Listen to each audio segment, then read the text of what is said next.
BSc nursing की second round की counselling start हो चुकी है। सेकेंड राउंड का सीट मैट्रिक्स भी आ गया है। इसमें वर्चुअल सीट्स और अवेलेबल सीट्स कितने हैं वो शो होते हैं। ज़्यादा हम अवेलेबल सीट पे ही ध्यान देंगे। वर्चुअल सीट में 30% में भी चांसेस हैं कि सीट खाली हो सकते हैं।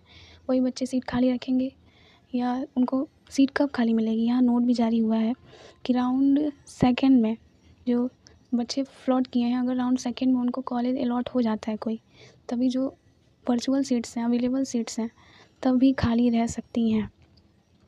तो इसीलिए हमने कहा कि 30% में भी चांसेस है कि बच्चे सीट खाली हो सकता है। अवेलेबल सीट देखें, वर्चुअल सीट तो बहुत ज़्यादा हैं, 30, 27, 23, 28, 20+ ही हैं।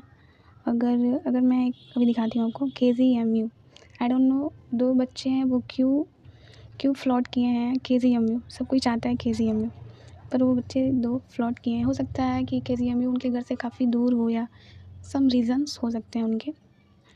पर मेरे भी इस बार मैंने सीनेट का एग्ज़ाम दिया तो मेरे आए थे 80 मार्क, और मैंने फ़र्स्ट राउंड में किसी रीज़न की वजह से मैंने काउंसलिंग नहीं करा पाया, तो सोची कि सेकेंड राउंड में कराऊंगी।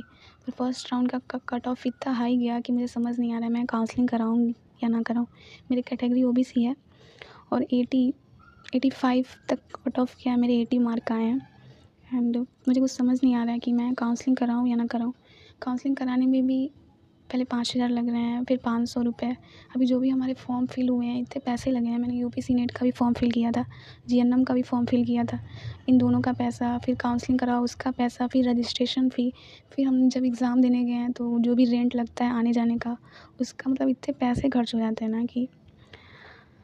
और मैं 80 मार्क आए हैं, मुझे बहुत अच्छे प्राइवेट कॉलेज मिलते हैं। मैं गोरखपुर से, कुशीनगर से हूँ, तो मैं चाहती हूँ कि गोरखपुर ही मुझे कोई कॉलेज मिले। पर मैंने फ़ातिमा कॉलेज का देखा कि फ़ी कितना है प्राइवेट कॉलेज का। फर्स्ट राउंड में मैंने सोचा कि चलो फ़ातिमा ही ले लेते हैं, पर मैंने जब कॉल करके पूछा तो कह रही हैं बस फ़ी 1 लाख रुपए।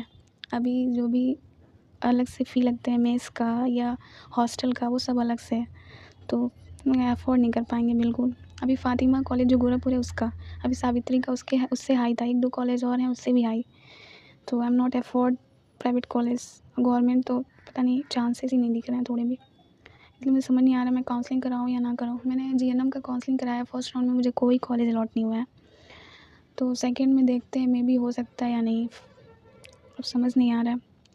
इसमें सीनेट में जो भी अवेलेबल सीट है वो 250 सीट है, तो इसमें 250 सीट हैं तो सुनने में ज़्यादा लग रहा है, पर ये कैटेगरी वाइज़ है। UR, EWS, OBC, SC, ST का सबका मिला के 250 सीट्स हैं खाली हैं जो। तो अगर वीडियो इन्फॉर्मेटिव लगी हो तो अपना फीडबैक ज़रूर दें कि, और सेकेंड राउंड में मैं काउंसलिंग कराऊँ या ना कराऊँ, मुझे तो कुछ समझ नहीं आ रहा है। कोई आइडिया हो आपके पास तो प्लीज़ दीजिए मुझे।